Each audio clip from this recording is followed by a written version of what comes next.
अपनी राशि को जाने और आत्म खोज की तरफ अपने कदम बढ़ाएं। और जानकारी पाने के लिए हमारा संपर्क करें।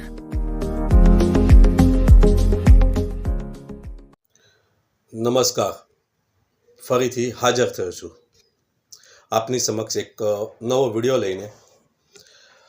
हवे जे छे अत्यारे छे ए 6 ग्रह युतिनुं एक छेल्लो भाव छे, छेल्लुं विवेचन छे। त्यार पछी आपणी जे एक सीरीज चालती थी 9 ग्रहोनी दृष्टिफळथी लईने युतिफळ सुधीनी जेटली बी आपणी सीरीज चालती थी ए અહીં समाप्त थाय छे। ત્યારબાદ આપણે જે નવો વિડીયો લેશું એમાં આપણે એક નવા વિષય સાથે આપણે એક વિવેચન કરશું ગ્રહોનું।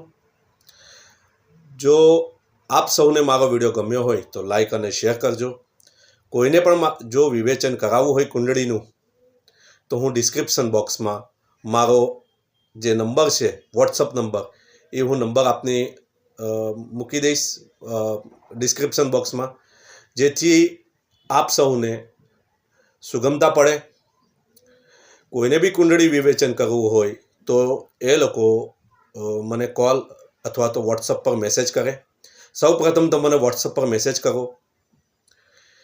જે લોકો મારા વિડીયો જોશે તેમને હું જે અત્યારે મારી ફી છે એમાંથી હું 50% ડિસ્કાઉન્ટ કરીને એમની કુંડળીનું વિવેચન કરીને આપીશ।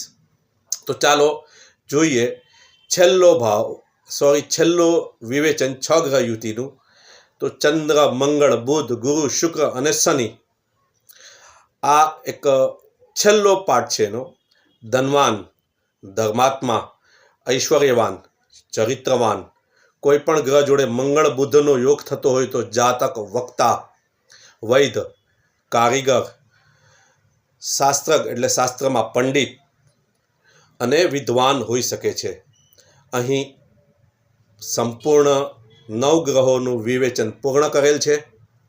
હવે પછીના જે નવો વિડીયો આવશે એમાં નવા વિષય સાથે આપણે ફરી મળીશું। ધન્યવાદ। હર હર મહાદેવ।